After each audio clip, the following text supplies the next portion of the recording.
estamos viendo la parte de la preexistencia de Cristo. Estamos en la página 11 en sus manuales. Llegamos hasta el punto D4, ¿no? D5. Cristo afirmó que Él es igual a Dios.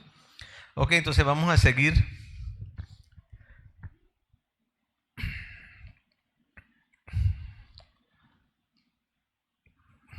¿Qué pasó?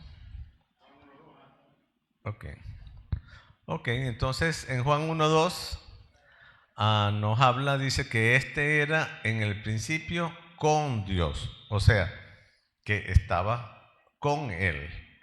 Puesto que Cristo es Dios, Él también es eterno, porque Dios es eterno, ¿verdad? En 1:3 nos dice, todas las cosas por Él fueron hechas y sin Él, escuche bien, nada, otro de los términos absolutos, nada. No es el 50%, el 80%, sino el 100%. Nada de lo que ha sido hecho fue hecho. Él siempre ha existido. A pesar de que la creación tener una fecha de inicio, el logos, o sea, la palabra, o sea, Cristo, ha existido siempre. ¿Te acuerdas que hablamos de la antigüedad pasada, verdad? Y en el 4 y 5 nos dice que en Él estaba la vida y la vida era la luz de los hombres. Y la luz en las tinieblas resplandece y las tinieblas no prevalecieron contra ella. Así que nadie prevalecerá contra Cristo. El mensaje de la luz, o sea, la verdad, brilla en todo momento, pero los hombres, ¿qué hacen? Aman más la oscuridad y suprimen el mensaje de la luz. ¿Por qué? Porque eso está mostrando las obras malas que hacen, ¿verdad? Porque la ira de Dios se revela desde el cielo contra toda impiedad e injusticia de los hombres que hacen que detienen con injusticia la verdad. Tratan de hacerlo, pero la verdad siempre va a prevalecer. Juan el Bautista fue el precursor del ministerio del Mesías, tal como fue profetizado en Malaquías 3:1. Eso lo vamos a estar allí viendo muchas veces, así que no lo vamos a leer más, ¿no? Lo vamos a leer solo esta vez. Dice, he aquí, yo envío mi mensajero, el cual preparará el camino delante de mí y vendrá súbitamente a su templo, el Señor, a quien vosotros buscáis, y el ángel del pacto, a quien deseáis vosotros. He aquí viene, ha dicho Jehová de los ejércitos. Tengan ese versículo en la mente porque lo van a citar muchas veces, pero ya entendimos que ese era el mensajero que estaba mandando el Señor. ¿Y quién era? Juan el Bautista. A veces tenemos que hacer la diferencia, ¿no? Porque este está tratando de Juan el Bautista, no de Juan el apóstol, ¿no? El propósito de Juan el Bautista fue el dirigir a otros hacia la luz de Jesucristo. Es para mostrar, mire, allá está, Él es. O cuando todavía no lo había bautizado es, mira, va a venir. Arrepiéntanse, que quiere decir, dejen de creer que ustedes, porque son judíos, ya son salvos. No, tienen que confiar en el Salvador prometido. En el 1:9 dice que Jesús es la fuente de todo conocimiento. De nuevo la palabra, todo. Y su luz está disponible ¿para quiénes?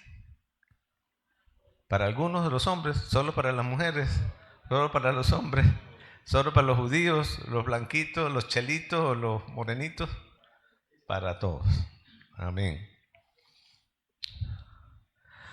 En Juan 1:10 habla de que Él es el creador del mundo, que el creador del mundo fue reconocido por unos pocos de su creación cuando Él vino a redimirlos.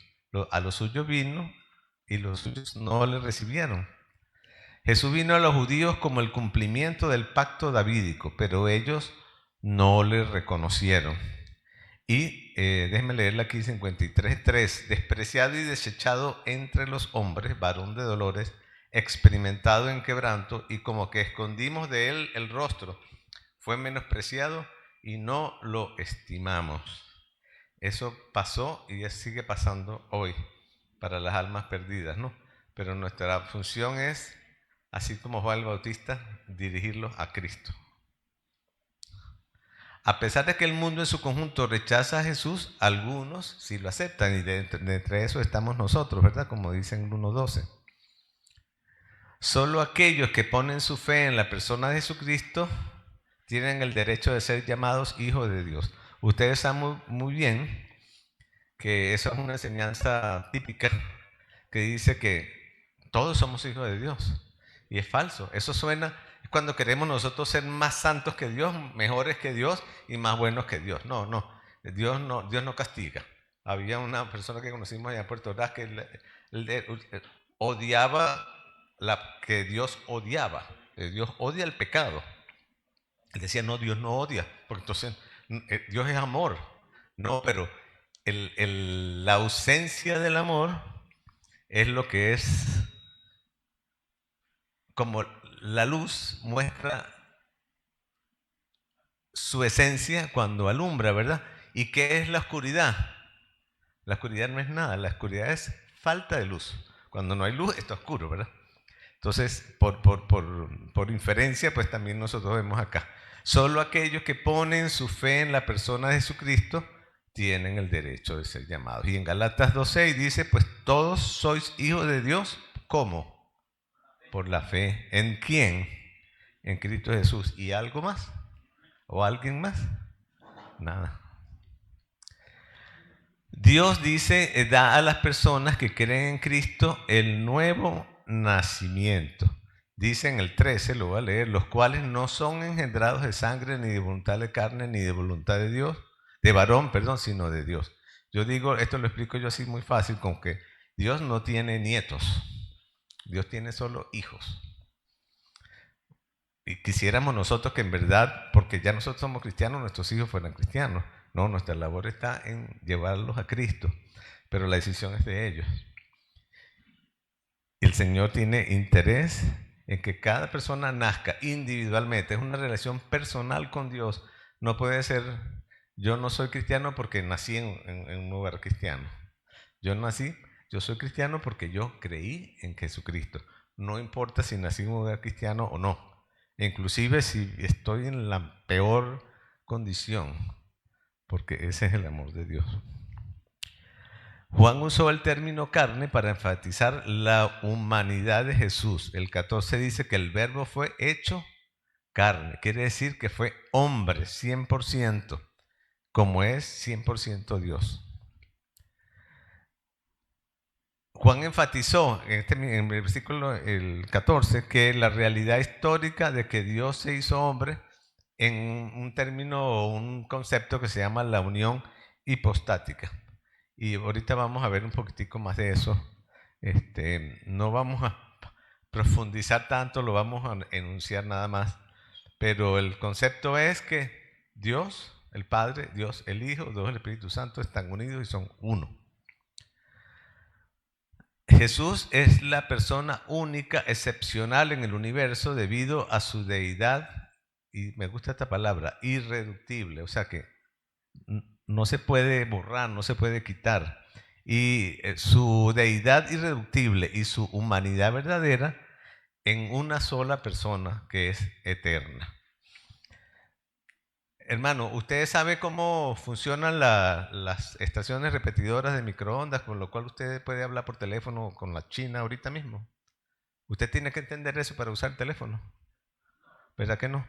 Yo no tengo que entender a Dios, porque cuando yo entienda a Dios, yo voy a ser Dios. Y eso no va a pasar. Así que nosotros lo que hacemos es que creemos, lo usamos. El hombre moderno, yo me monté en un avión, el hermano Carlos se montó en un avión, considerando y creyendo que en verdad el tipo que venía manejando sabía manejar eso. Que el que le hizo mantenimiento al motor se lo hizo. Entonces nosotros tenemos mucha fe como gente moderna, pero la tenemos en otro puesto. La ponemos en la gente, la ponemos en la ciencia. Pero si pusiéramos esa misma fe en Dios, no anduviéramos cuestionándonos, ay hermano, ahí seríamos verdaderamente sus discípulos y seríamos santos, porque Él nos llamó a ser santos, porque Él es santo. Vamos a ver entonces rapidito la parte esta de la doctrina de la unión hipostática. O sea, Dios, espíritu, carne y en uno solo. La unión hipostática, dice entonces, es el término teológico que une la deidad irreductible y la humanidad verdadera en la persona de Cristo, sin mezclar las dos ni perder la identidad de cada una. Es un ejemplo muy burdo, pero el café con leche es café y es leche. Están los dos juntos ahí, pero usted se toma su café con leche. Ese es una sola cosa, una nueva química se hizo cuando se mezcló el café con la leche. Así, un ejemplo muy burdito, me perdona, pero es algo muy de lo que manejamos todos los días, ¿no? Dios, el Padre y el Hijo, Dios Espíritu y Dios Carne, son lo mismo, como el café con leche. Pecado. Usted después de eso usted no lo puede separar. O hay alguien que se ha puesto a separarle la leche al café.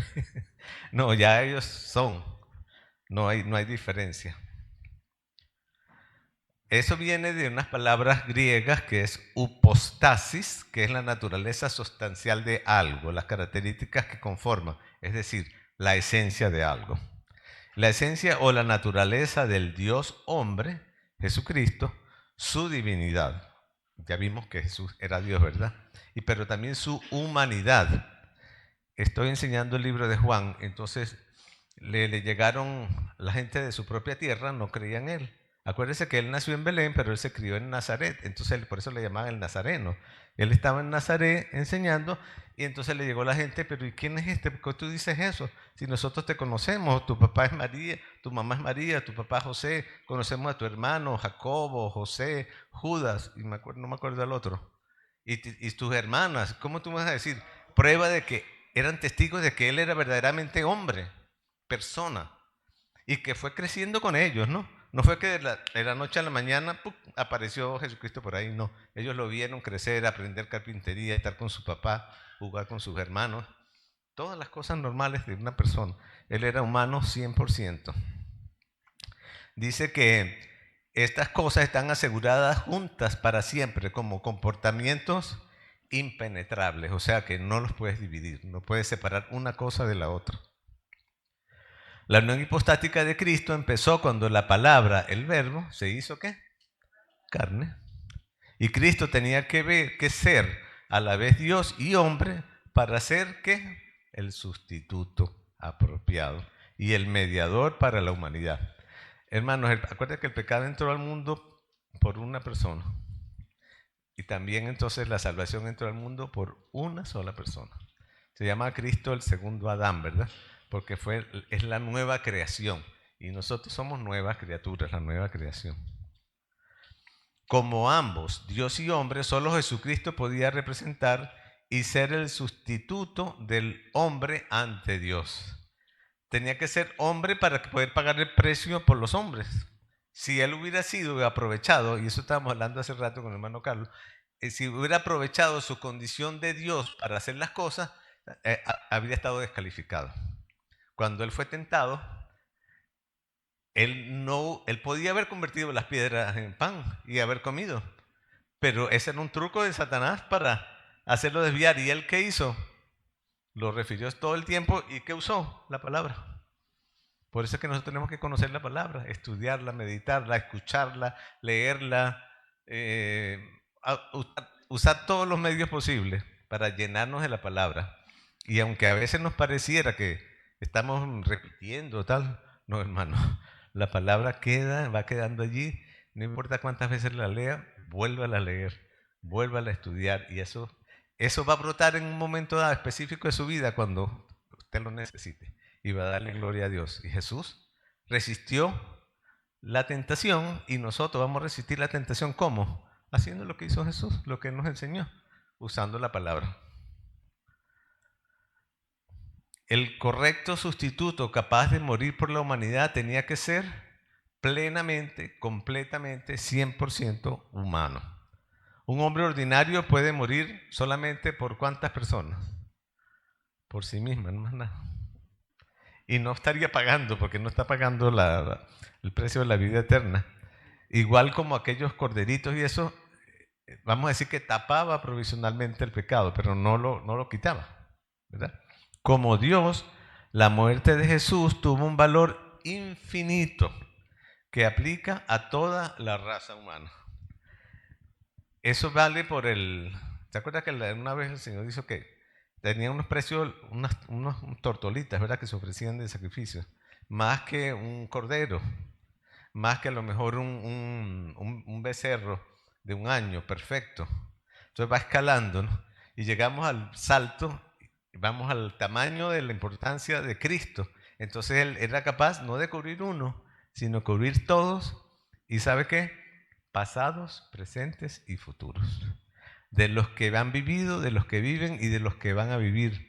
Ese es nuestro Señor. Dígame si eso no es inmenso, ¿eh? De toda la raza humana. Ok, entonces vamos a tratar, yo no estoy tan familiarizado con este material, ¿no? El docetismo. Entonces está diciendo que sí, Jesús es Dios, pero Él no era hombre, no tenía naturaleza humana, era como un fantasma, era un espíritu. Diríamos ahorita, un día que era como un holograma, una cosa que aparece allí, pero es lo más parecido que se me hace a mí, al que la gente trata de entender eso. En la Biblia, ¿dónde dice eso? ¿Dónde siquiera da una idea de que, no, mira, no, él era... Hay otros que dicen cómo es que eso es simplemente el producto como del pensamiento de Dios. Entonces, como Dios es poderoso, hace que los pensamientos sean como un sueño. Usted tiene sueños que a veces son bien vívidos, ¿verdad? Una forma vaporosa también. Bueno, eso lo llamamos nosotros fantasma, ¿no? Un fantasma, no, mi hermano. Ok, el ebionismo. Entonces aquí está diciendo que negaba la naturaleza divina. Entonces al contrario. Sí, él era un hombre, era un buen hombre, era un profeta, era un maestro, era un rabí, pero no era Dios. Totalmente otra falsa doctrina. El arianismo. Entonces está diciendo que negaba la naturaleza divina de Dios también. Y aquí es donde se aplican los testigos de Jehová. Esa es su base. Pero ya estamos conversando en la comida que ellos entonces cambian los versículos y le agregan otras palabritas allí donde parece decir que, pero lo solo Jesús también es la otra parte. Vamos a ver, esa de solo Jesús son ¿quiénes? Ajá. Bueno, hermano, nos vamos a alargar mucho si seguimos. El apolinarianismo. Entonces habla de que negaba el espíritu humano, o sea, el espíritu humano no existe. O sea, nosotros somos simplemente nuestros pensamientos y todo, y cuando morimos, se acabó. Eso es mentira, hermano. Nosotros somos, después del nacimiento, de ahí para adelante somos eternos. Ahora, ¿dónde vamos a pasar la eternidad? Sí depende es de lo que nosotros hagamos con el mensaje de Cristo, con el nombre de Cristo. ¿Le creemos o no le creemos? Y para creerlo, ¿usted necesita entenderlo? No. Repito, ¿usted sabe cómo funciona ese? Y ahora, ¿cómo funciona la inteligencia artificial? ¿Usted sabe cómo funciona? No sé, pero funciona. Vamos a decir, pero con mucho cuidado, ¿no? Con mucho cuidado con eso. Ok, el nestorianismo. Evidentemente esto debe haber sido algo, perdón que me fui adelante. Negaba la unión de las dos naturalezas, o sea que negaba la unión hipostática. O sea que eso es mentira, una elucubración mental de alguien que se puso a inventar cosas. No, pero es que el mismo Jesús revela y dice que Él y el Padre uno son. Pero, y lo está diciendo Jesucristo hombre, ¿no? No lo está diciendo el Espíritu de Cristo, no lo está diciendo vamos a decir, la boca de Cristo nada más. Y el eutiquianismo, que negaba la distinción entre naturaleza. ¿Tú puedes explicarme un poquito mejor qué es eso?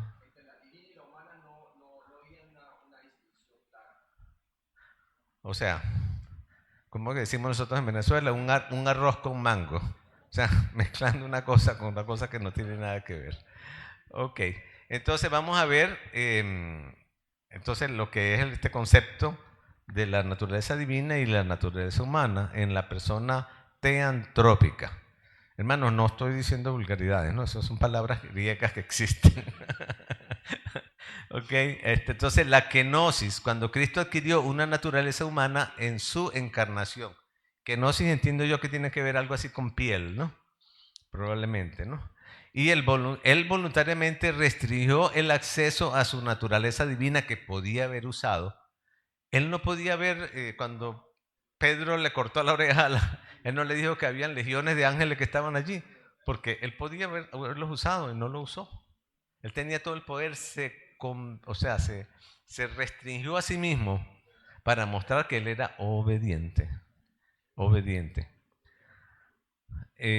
Su naturaleza divina para afrontar como hombre los problemas de la existencia y la unión hipostática, de nuevo, una unión personal eterna de la deidad y la humanidad en una sola persona, por siempre sin pérdida de la esencia por transferencia. Juan el Bautista, entonces en el 1.15 nos dice así: Juan dio testimonio de él y clamó diciendo: este es de quien yo decía, el que viene después de mí es antes de mí, porque era primero que yo. Ya va, pero ¿cómo es eso? Si Juan el Bautista nació primero. ¿Se acuerdan que cuando llegó la María a visitar, ya brincó Juan el Bautista, ¿no? Adentro del vientre de su madre? Evidentemente que no se refería a ese nacimiento físico, se refería a la preexistencia de Cristo, la preexistencia eterna. El 16 dice: porque de su plenitud tomamos todos. Esto sí es hermoso, hermano. Y gracia sobre gracia. Él es la fuente de todo. Todo lo que nos viene es para bendición, y todo lo que viene viene de Él, y viene en su amor, y viene para nuestro bien y para su gloria. La abundancia que viene de la gracia de Cristo es la fuente de nuestra salvación y de nuestra vida espiritual, que será, recuerden, eterna, ¿no? La gracia y la verdad alcanza su pleno significado y comprensión ¿en quién? En la persona y en la obra de Cristo.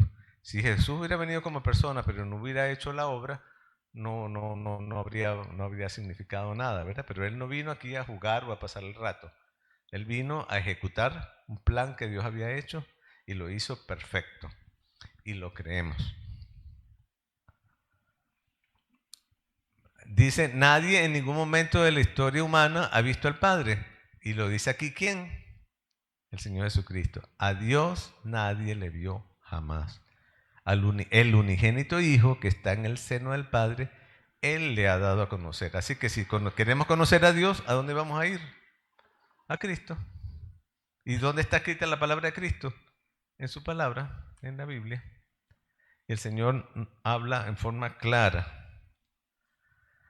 Jesucristo proveyó la revelación completa de la esencia del Padre. Ver a Cristo era ver al Padre, porque Cristo continuamente y constantemente lo reveló. Él dice que Él habló no sus palabras, sino las que el Padre le dio. Ok, entonces vamos a ver un poquito en un resumen acá. No vamos a leer todos los versículos, pero vamos a ver algunos versículos que nos hablan acerca de esa exégesis de quién es el Padre. Y como ya vimos que el Padre y el Hijo son iguales, podríamos decir también que es exégesis de Jesucristo, ¿verdad? Porque es lo mismo. Y lo mismo no es una enfermedad del lomo, ¿no? Es lo que es igual, igual. La naturaleza de Dios. En Juan 14:9, Jesús le dijo: tanto tiempo hace que estoy con vosotros, porque le están pidiendo que nos muestren al Padre, ¿verdad? Y no me has conocido. Y se lo está diciendo a quién? A Felipe. El que me ha visto a mí, ha visto al Padre. Lo está diciendo Jesucristo. Entonces, no, Jesucristo no dijo nunca que Él era. Míralo. ¿Cómo pues tú dices, muéstranos al Padre? El poder de Dios está también ahí en Juan 3:2, que dice: este vino a Jesús de noche y le dijo: Rabí. Empezó mal, ¿verdad? Ya le dice maestro. No le está reconociendo como Cristo. Sabemos que has venido de Dios como maestro, porque nadie puede hacer estas señales que tú haces si no está Dios con él. Pero no era que Dios estaba con él, es que Dios era él. ¿Entienden la diferencia? Una pequeña diferencia. Y el significado está muy claro. La otra es la sabiduría de Dios. déjenme leerles aquí en 7:46, si logro que este mouse me haga caso. Los alguaciles respondieron, una de los clásicos, jamás, o sea, nunca alguno ha hablado como este hombre. Ahí sí fueron claros, ¿no? Reconociendo a Cristo como hombre. Pero nadie ha hablado como él. ¿Por qué? Porque nadie era Dios. Antes habían profetas con grande gloria, pero a través del poder de Dios, ¿no? Fueron grandes hombres. Sin embargo, dice, Jesús mismo dijo que de los nacidos de hombres ninguno era tan grande como Juan el Bautista. Imagínense. Entonces ahí está la sabiduría de Dios. La gloria de Dios en Juan 1:14. Y aquel verbo fue hecho carne y habitó, vivió, está entre nosotros. Y vimos su gloria, gloria como del unigénito. O sea que hijo de Dios, ¿verdad? ¿Y qué tiene como característica? Que está lleno de gracia y de verdad. Por eso que Jesús dijo, yo soy el camino, la verdad y la vida. La vida de Dios, entonces, dice lo que era desde el principio, lo que hemos oído, lo que hemos visto con nuestros ojos. O sea, eran testigos, ¿verdad? Lo que hemos contemplado y palparon nuestras manos. Ellos lo tocaron, lo vieron. Tocante al verbo de vida, porque la vida fue manifestada y la hemos visto y testificamos. Y os anunciamos la vida eterna, la cual estaba con el Padre y se nos manifestó. ¿Quién es esa manifestación? Cristo. Lo que hemos visto y oído, esto os anunciamos para que también vosotros tengáis comunión con nosotros. Y nuestra comunión verdaderamente es ¿con quién? Con el Padre y con su Hijo, ¿no? El término y, que el hermano nos explicó que cómo se usaba tantas veces. Y el amor de Dios en el Romanos 5:8, que vamos a decirlo de memoria, ¿verdad? Porque Dios muestra su amor para con nosotros en que siendo aún pecadores, Cristo murió por nosotros. Hermano, hay un chacho morenito que se hizo muy famoso por, sin decir nada, decir las cosas obvias. Entonces, cuando uno ve eso, dice, ¿qué más quieres? ¿Quieres más? Ahí está la palabra clarita, ¿verdad? En Hebreos 1:4, entonces dice, Dios hablando, habiendo hablado, ajá, síguelo. Ajá, ya vas que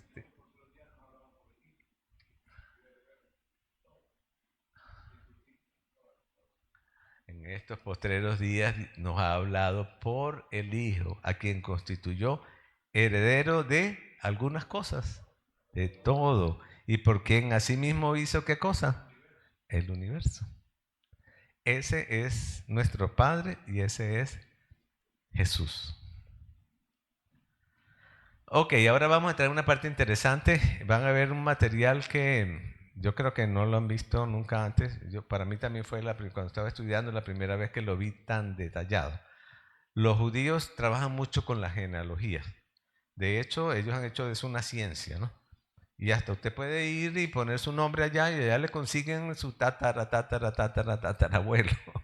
A lo mejor alguno de nosotros viene por ahí, de alguna línea de por allá. Pero no es tan bueno andar averiguando tantas cosas porque a veces no hay personas tan... De hecho, recuerden que hay una prostituta que está en la línea de Jesús. Ajá, ¿sí? Hay un asesino también que está en la línea de Jesús. Ah, sí, hay tantas. Entonces, pero eso quiere decir que no es por lo que nosotros hayamos hecho o no hecho, sino que Dios tiene por su gracia plan maravilloso. Y es para todos. Ok, vamos a ver, bajo la inspiración de Dios, el Espíritu Santo, tanto Mateo como Lucas registraron registros, valga la redundancia, genealógicos, significando con ello la importancia de la historicidad del linaje, o sea, de los ancestros, o sea, la historia de dónde vino, porque acuérdense que él vino porque se dio una promesa, ¿verdad? Y eso debía cumplirse, como todo en la palabra, todo lo que está allí, lo que no se ha cumplido se va a cumplir. Porque muchas veces nosotros vemos, bueno, pero eso lo vamos a ver más tarde. Yo me adelanto. Ok. Las genealogías eran registros legales importantes para la nación de Israel. Ellas comprobaban la afiliación tribal, o sea, que venían de la misma familia, de cada persona con el fin de los derechos de la herencia. Tanto la herencia física, pero la más importante era la herencia espiritual.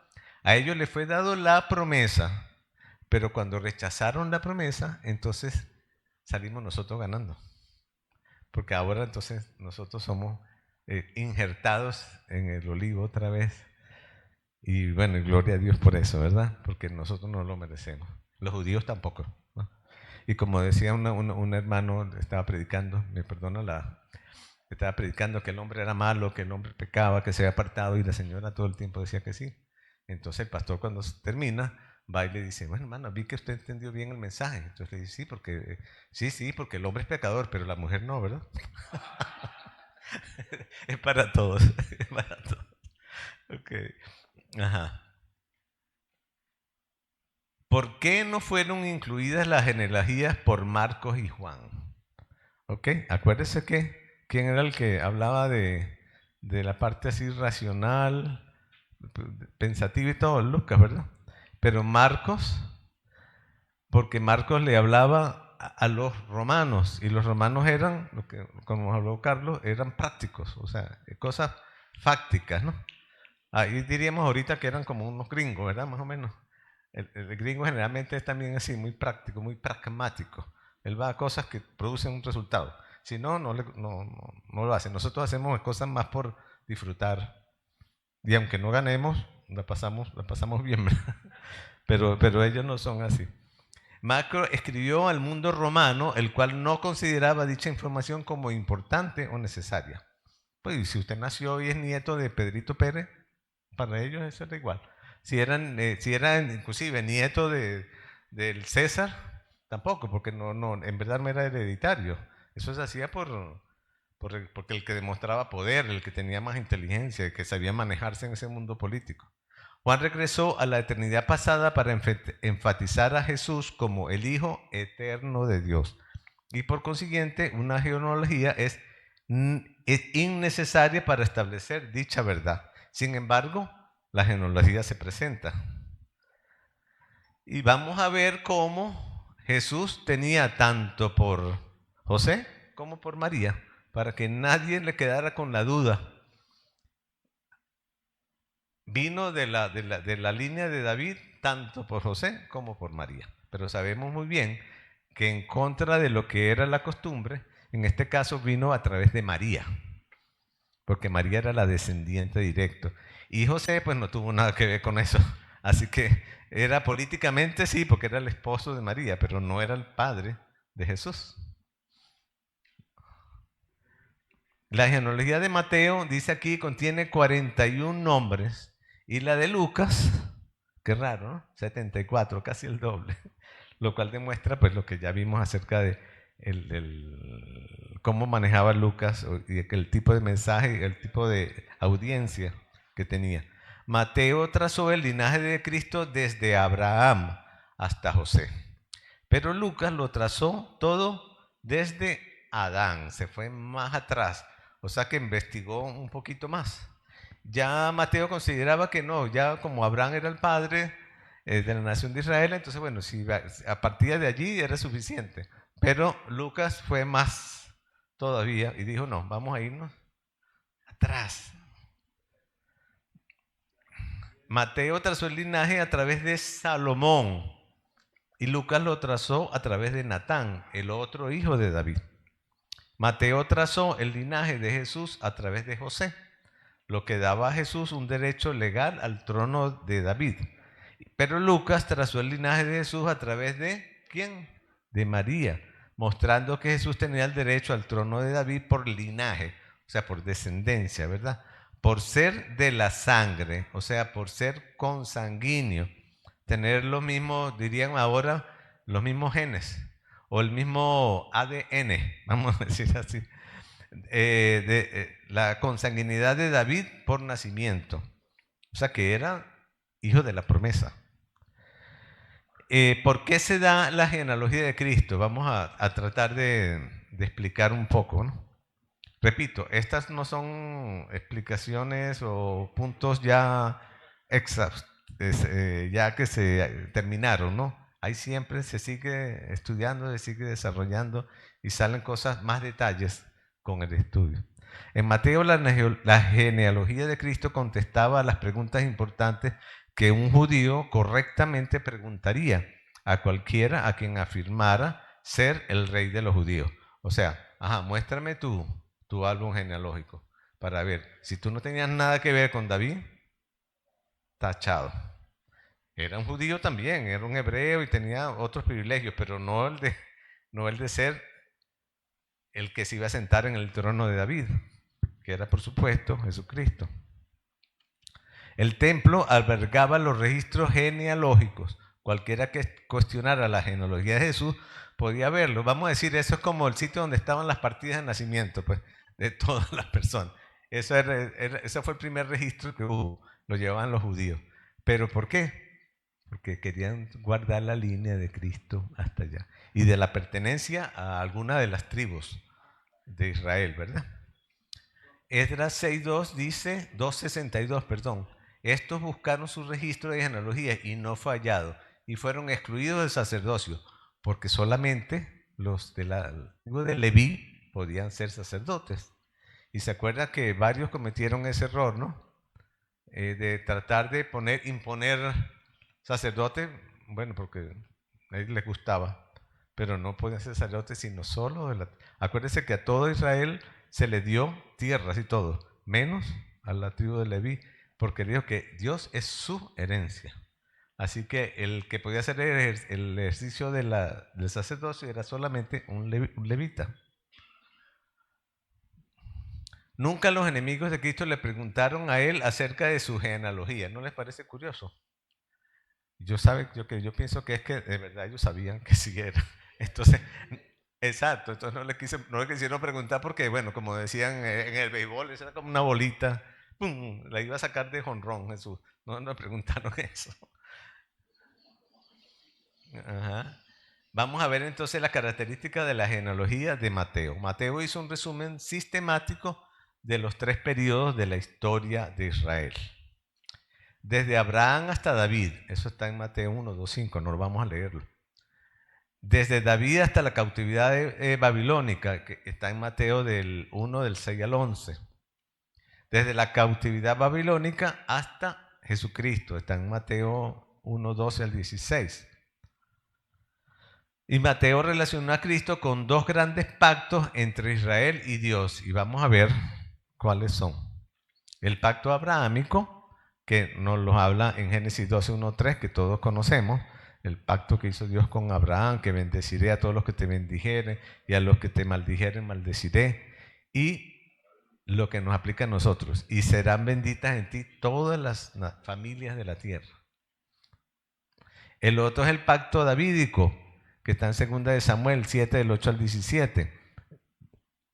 Y el tercero dice, para comprender adecuadamente la historia de Israel, los pactos eternos e incondicionales, el abrahámico y el davídico, estos deben ser entendidos primero. ¿Qué significaban?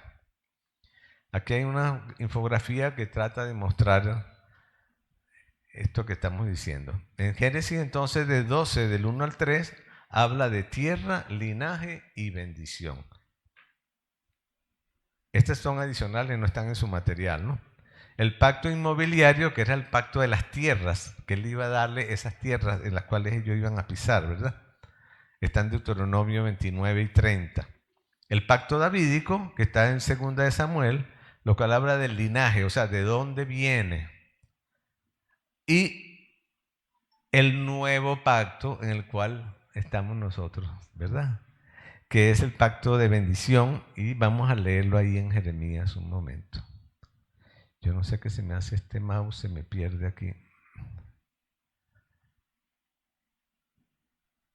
He aquí que vienen días, dice Jehová, en los cuales haré nuevo pacto con la casa de Israel y con la casa de Judá. No como el pacto que hice con sus padres, el día que tomé su mano para sacarlos de la tierra de Egipto, porque ellos invalidaron mi pacto, aunque yo fui como un marido para ellos, dice Jehová. Pero este es el pacto que haré con la casa de Israel, ojo, con la casa de Israel. Después de aquellos días, dice Jehová, daré mi ley en su mente y la escribiré en su corazón, y eso va a pasar. Y yo seré a ellos por Dios y ellos me serán por pueblo. Y no enseñará más ninguno a su prójimo ni ninguno a su hermano diciendo, conoce a Jehová, porque todos me conocerán, a Israel. Desde el más pequeño de ellos hasta el más grande, dice Jehová, porque perdonaré la maldad de ellos y no me acordaré más de su pecado. ¿Sabe que hay alguna cosa que son imposible para Dios? Eso es contradictorio, ¿verdad? Pero Dios no puede recordar ya su pecado ni el mío, porque ya Cristo lo tapó. Es una cosa que Dios no puede hacer, porque Él lo dijo, que ya no me acordaré más de su pecado. Así que hermano, déjese de que lo engañe Satanás haciéndole recordar cosas del pasado que usted hizo. Eso ya no existe. Fue salvado, saldado la cuenta por Jesucristo. Y estamos ahora de aquí para adelante, glorificando a Dios y viviendo para Él. Vamos a ver cuáles eran estas provisiones del pacto davídico. Dios promete a David, ¿qué cosa? Una casa eterna. Están esos versículos que están allí. Un hijo de David, la segunda provisión de Dios en el pacto de David, que un hijo de David ocuparía el trono después de David. ¿Se cumplió eso? Amén. Salomón sería quien construiría el templo de Dios. Y Dios tenía razones, ¿verdad? Porque David ya había derramado mucha sangre y dijo, no, vamos a dejarlo y lo va a hacer tu hijo. El trono de David y Salomón son establecidos por siempre. De ahí viene la cadena, ¿verdad? Salomón sería disciplinado por la desobediencia. Eso pasó porque aquí no hay, vamos a ver cómo decirlo sin que, no hay hijos favoritos de Dios, hermano. Todos somos los favoritos de Dios. Él le ama a usted tanto como amó a Jesucristo, tanto como amó a Lázaro, tanto como amó al ladrón que estaba ahí al lado. Ese mismo amor es el amor de Dios para todos. Y Dios al hijo a quien ama, ¿qué hace? Disciplina. Y la disciplina es para bien. La disciplina es bendición. La disciplina yo lo asocio siempre con una cura. Hermano, ¿verdad que duele cuando usted se raspó y le echaron alcohol? Nosotros usamos en Venezuela una cosa que se llama mertiolate. Yo no sé si eso ardía más que el alcohol. Bueno, duele, pero en el momento, a mí me pasó una vez que yo me quemé porque no le hice caso a mi mamá y me monté en una moto con un amigo y resulta que, claro, como no se montan las motos, el pantalón se sube, la media se baja y ¿dónde puse yo la pierna? En el tubo de escape. Y yo me quemé y estuve varios días, yo no quería decir a mi mamá porque si le decía ella se iba a enterar de qué había pasado, ¿no? Hasta que un día mis amigos en el colegio me rompieron, me golpearon eso, que tenía una llaga así, y ya yo después, cuando yo estaba delante de mi mamá, caminaba derechito. Entonces, cuando ya pensé que no me estaba viendo, entonces me dijo, negro, en mi casa me dice negro, ¿no? Negro, ¿qué tiene? ¿Por qué camina así? Entonces, yo le tuve que contar. Hermano, no sabe que ya esa noche dormí tranquilo, porque me alivié de esa cosa. Bueno, también nosotros tenemos que hacer lo mismo con el Señor, ¿verdad? La casa, el trono y el reino del Mesías serán establecidos por siempre. ¿A través de quién? De la descendencia de David. Personas ilustres en la genealogía de Mateo. Y aquí vamos a tocar algunos punticos, ¿no? Tamar, ¿qué era Tamar? Una cananea. ¿Era judía? No. Era una adúltera gentil. O sea, estaba descalificada. Pero ahí muestra Dios, nosotros estamos descalificados. Pero el Señor nos calificó por su gracia. Rahab, ¿qué era Rahab? Una cananea. ¿Y era también quién? Una ramera, ¿verdad? Una gentil. Pero que abrazó la fe de Israel, abrazó la fe en Jehová Dios. Ruth, ¿quién era? Tampoco era judía, era una moabita. Pero tuvo un acto excelente, ¿verdad? Se convirtió, le dijo a su patrona le dijo, mi Dios será tu Dios, tu pueblo será mi pueblo. O sea, me uno a ti. Como vamos a decir, diríamos en el término ya cristiano ahora, ok, me convertí. En el judaísmo se llama ser prosélito, ¿verdad? Si una persona se va a casar con un judío, debe hacerse prosélito, si no, no lo casan. Entonces, sí. ¿Cómo? Ah, sí, trabajadora social. Y también la profesión más antigua del mundo, ¿no? También le dicen. Okay. Bueno, Betsabé, otra joyita, ¿verdad? Una etea, adúltera y gentil. Les dejo los versículos para que ustedes lo confirmen allá en su casa. Joram se casó con Atalía, que era la hija del rey Acab, y Jezabel era una princesa fenicia de muy buena reputación. No, tampoco, era malvada. Esos todos son personas de la genealogía de Cristo, hermano. ¿Oyó? Mateo 1:12, Jeconías, o Conías, un malvado rey de Judá, a quien Dios maldijo. Imagínense, una persona había sido maldecida de Dios y era de la línea de David. Observación gramatical. Aquí vale esto. La estructura gramatical utilizada por Mateo verifica el nacimiento virginal de Cristo. Aquí yo quiero hacer una acotación, porque hay dos cosas. La concepción fue la que fue virginal, pero el nacimiento no fue virginal. Ella rompió fuente y Jesucristo salió por el conducto que salimos todos. Él fue, pero la Iglesia Católica se ha querido meter al poner a la Virgen como sobre encima de Dios. Inclusive está la teoría de que ella es inmaculada. O sea, Cristo no fue el primero que fue producto del acto de Dios, sino que ya la Virgen también. Ay, entonces, ¿y la mamá de María?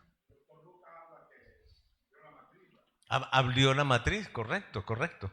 Y lo que les conté de los hermanos de Jesús, y dice que José no la conoció hasta. Si era que nunca la conoció, no tenía que haber dicho hasta, ¿verdad? Sino que no la conoció, punto. Entonces, ese hasta dice mucho. Quiere decir que después fue una mujer normal, común y silvestre. Como Sara, cuando le dijo al Señor que iba a tener el hijo, le dijo, tendré deleite de nuevo. Y ese deleite viene, pues, de la relación normal, ¿verdad?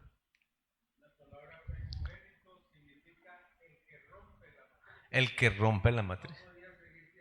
No podía ser mismo. Concepto, ¿verdad? Pero fíjese que cuando la gente quiere cambiar las cosas, pero la palabra siempre alumbra. Esto de nosotros es la palabra, hermano, como Jesús nos enseñó. El patrón del pasaje de Mateo de 1:2 al 16 fue que en cada caso que el padre de una generación engendraba al hijo de la siguiente generación. Y creo que aquí es donde vamos a ver unos cuadritos bien bonitos. No, ahorita.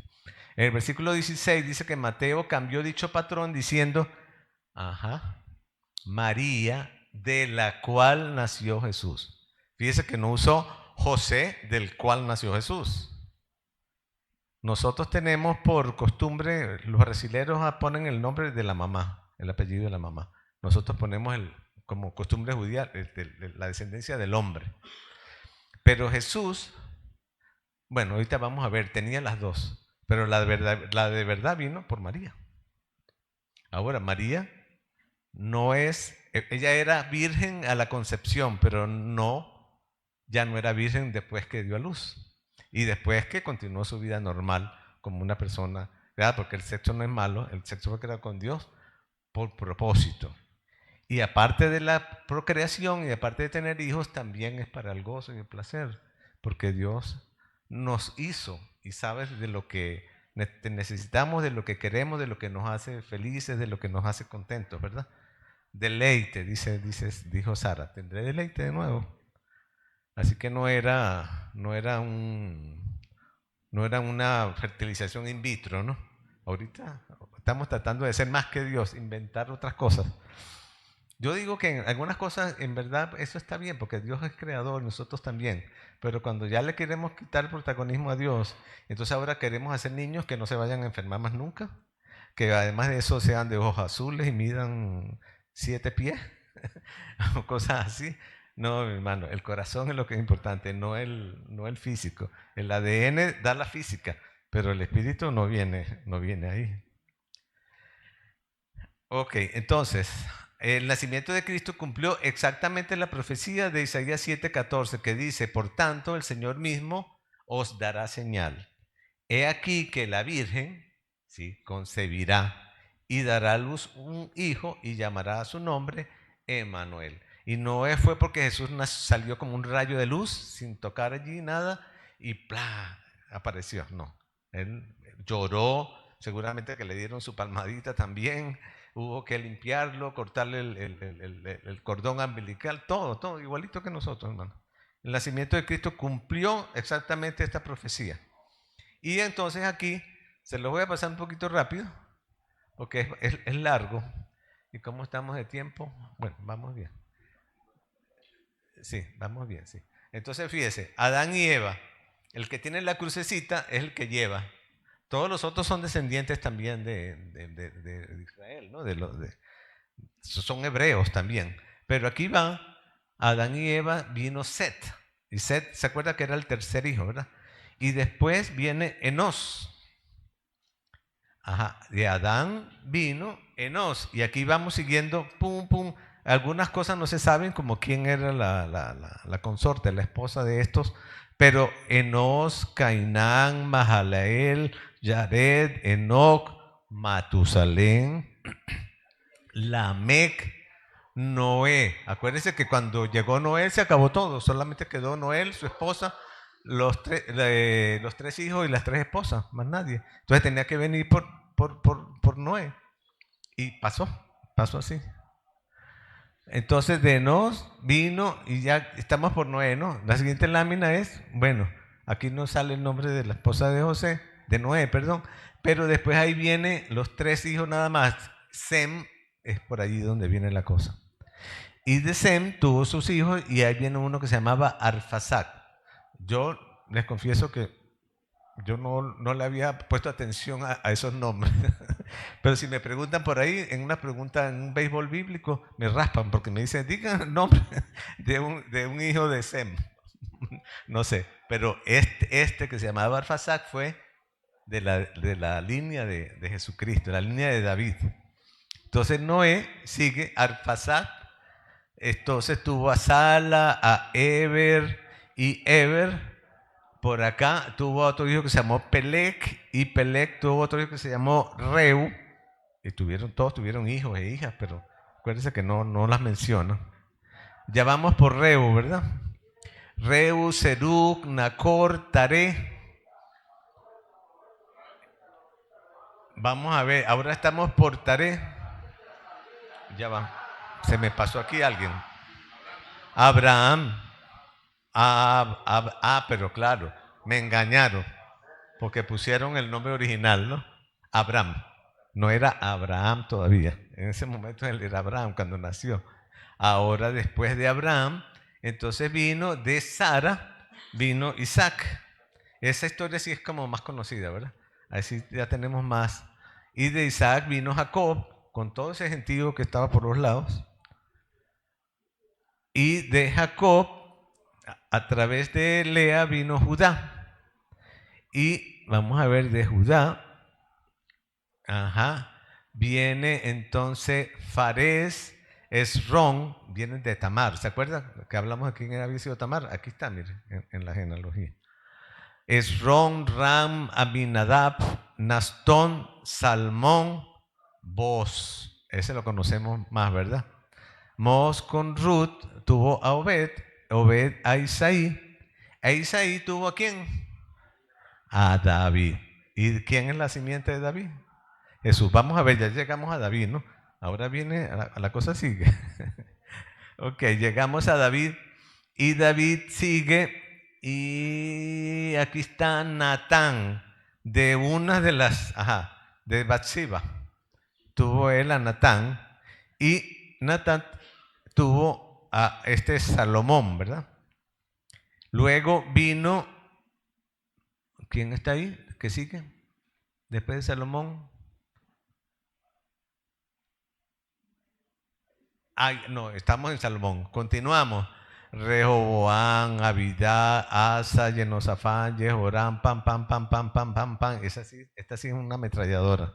Taca, taca, taca, Amón, Josías, Salatiel, Tata, Sadoc, Achim, pam, pam. Y llegó hasta dónde? A Jacob y José. Ok, llegamos hasta José. Ajá, ¿dónde está por aquí José? Después vino de José Natán, ¿verdad? Matada, Mená, Melea, pa, para abajo, ru, Melchín, Adi, Reza, Radba, Yosena, Yosef, Melchi, Levi, Matai, Elí, que era el papá de quién? De María. Y como ya leímos, de la línea de María, entonces vino Jesús. Entonces José y María, pero fíjense, José ya no nos quedamos como unas dos láminas atrás, que José había sido también. Entonces por José y por María, por ambos lados, tenía. Así que vamos a decir, en la vida real y que en la vida política, porque José era el padrastro, vamos a decir, de Jesús. Y era conocido por la familia lo conocía como Jesús era el hijo de José. Porque José nunca...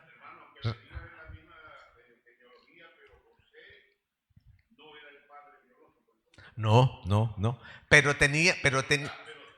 Está dentro de la genealogía porque, vamos a decir, como para rematar, por si alguien tuviese cualquier duda, que si no fue, si no fue Dios, fue José, también venía por José.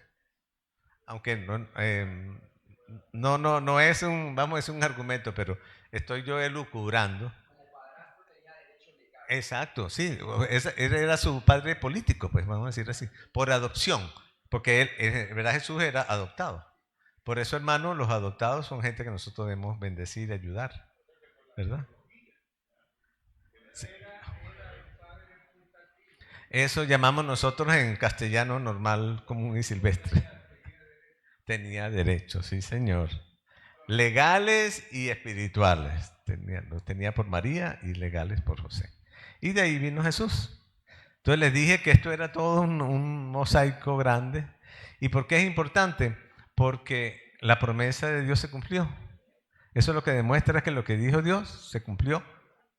90%, 80%. ¿Hubo alguno que se escapó de ahí? Ninguno. 100%. Conclusiones entonces, al prólogo de la vida de Cristo. Y terminaríamos esta sesión. Me van a dar 5 minutos y continuamos con la... pero ya va. Ya son las 2, a las 2:15. Sí. Ok. Conclusiones sobre el prólogo de la vida de Cristo que hemos visto hasta ahora. Fíjese que no hemos entrado a contar todavía la vida de Cristo, ¿no? Estamos bien, pero estamos preparando todo el ambiente, toda la información para entender entonces mejor la vida de Cristo. El cristianismo es una fe basada en una realidad histórica.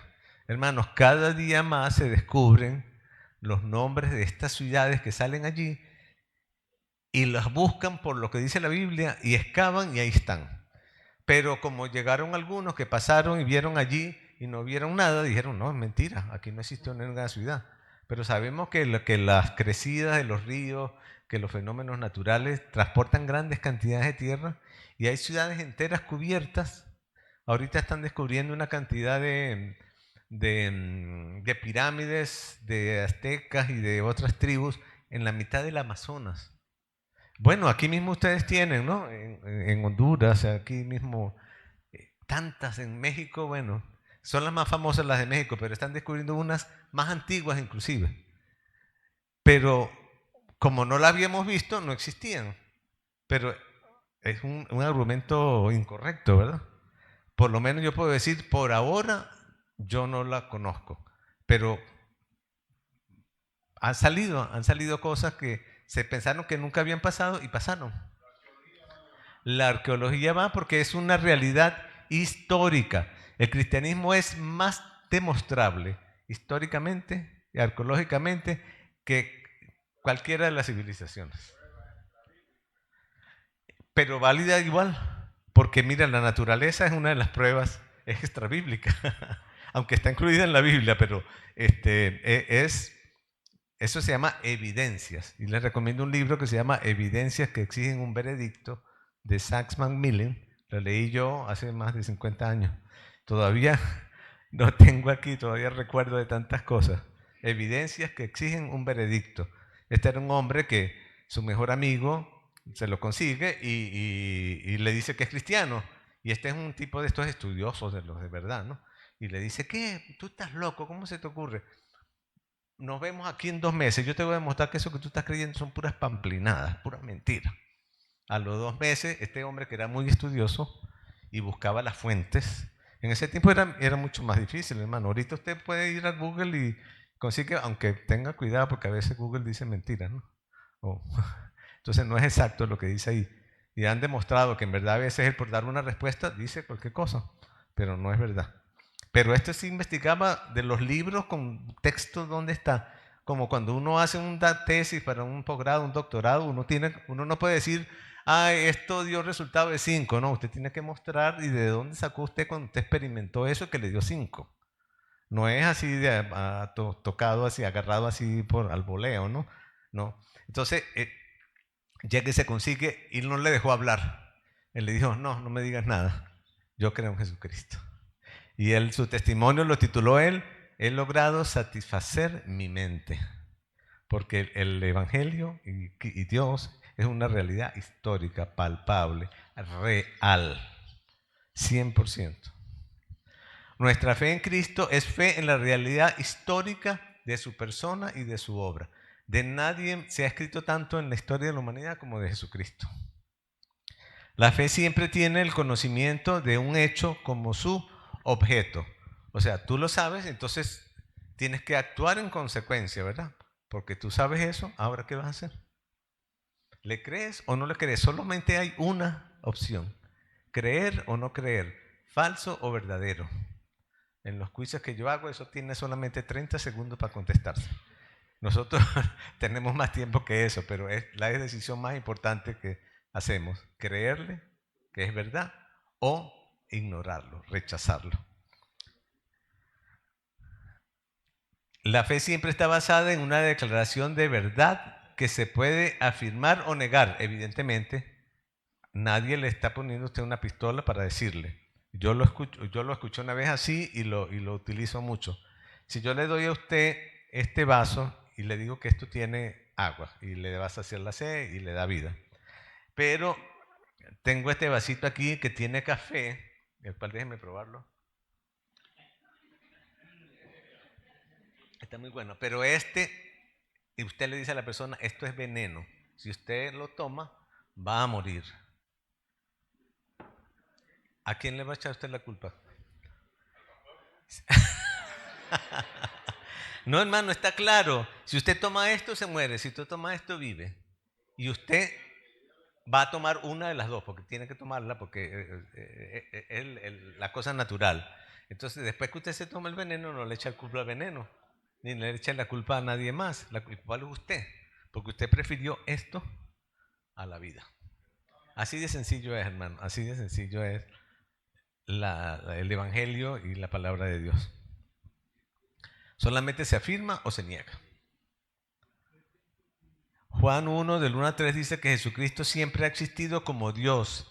Él es, y pareciera una cacofonía o una repetición, Él es coigual, o sea, es igual que, y es coeterno, o sea, es tan eterno como el Padre. ¿Y cuánto eterno es el Padre? Pasado, presente y futuro. Jesucristo es pasado, presente y futuro, también eterno como el Padre, ¿verdad? Juan el Bautista vino como precursor para decir al mundo que la luz había venido al mundo. Hermano, es interesante anotar por qué necesitó Cristo que alguien viniera a prepararle el camino. Porque habían pasado 400 años, ya la gente, yo creo que ni siquiera estaban leyendo la Torá ni nada, se les había olvidado hasta de Dios, como ya había pasado antes, ¿no? Cuando Esdras fue el que consiguió los libros y empezó a estudiarlos y no puede ser, estaban allá polvorientos, allá la ley, y empiezan entonces a usarlo. Bueno, así pasó también Así pasó también con Juan el Bautista. Él empezó a hablarles y quizás porque él era una persona tan diferente a los demás, la gente empezó a atenderle. O porque quizás conocieron la historia de Zacarías, ¿no? Y escucharon de eso. ¿Y será que este es? Por lo menos era totalmente extraño. Tenía su pelo largo, comía langostas y miel. Yo no sé, ¿tú has comido langostas? De esas, los grillitos, ¿no? ¿No? Bueno, eso se comen, sí, de verdad se comen. Pero no puedo explicar por qué exactamente la gente le llamaba la atención a Juan, pero le escucharon y lo tomaron por profeta. Y muchos seguidores tuvo. Hasta que los seguidores de Juan, el mismo Juan le señaló que Jesús era el que tenían que seguir y dejaron a Juan. Y Juan estaba contento con eso. Él pasó a un segundo lugar. Él fue el protagonista al principio para anunciar a aquel. Entonces fíjese que Dios necesita a gente que le anuncie. Entiendo yo de la vida de Juan. Y nosotros somos esos embajadores. Embajadores para Cristo. Jesús decía que empezó que Jesús era la luz del mundo que había venido. Toda la escritura revela a la persona y obra de quién? De Jesucristo. ¿Perdón? ¿Cuál le faltó? Precursor. Ajá. Y la siguiente es escritura. Toda la escritura revela a la persona y obra de Jesucristo. Hermano, es tan hermoso estudiar la palabra y ver cómo en todo el tiempo se trataba de Jesucristo. Por eso el libro que tenemos nosotros que se llama Del Edén al Calvario, que a lo mejor algún día vamos a poder darlo, habla desde eso, desde cómo desde el primer momento Dios anunció al Mesías y lo fue proclamando a través de todas esas genealogías que vimos. Siempre hablaban del Mesías, del Mesías, del Mesías. Solo que ellos veían al Mesías en el futuro, porque estaban esperándolo. Ahora nosotros lo vemos al Mesías en la historia, en el pasado, porque ya vino. ¿Y sabe qué? Algo más bonito, que va a venir otra vez.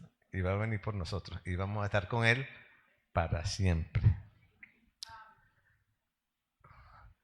En 1.17 y en Lucas 3.28, estas genealogías comprueban el derecho legal y físico de Jesús de sentarse como Mesías en el trono de David para cumplir con el pacto abrámico. Nuestra fe está conectada inseparablemente a los hechos históricos de la vida de Cristo. Cristo fue real, fue verdadero hombre, verdadero Dios, y para Él es la gloria y la honra siempre. Gracias, Padre, por tu verdad. Gracias, Padre, porque tú nos muestras sin falla de lógica, sin falla de argumentos, nada, que tú eres Dios, que tú eres el Mesías prometido desde Adán y que te estamos esperando que vengas por nosotros para estar contigo por la eternidad, para hacer juicio y para derramar tu misericordia sobre todos los que te creímos, Señor.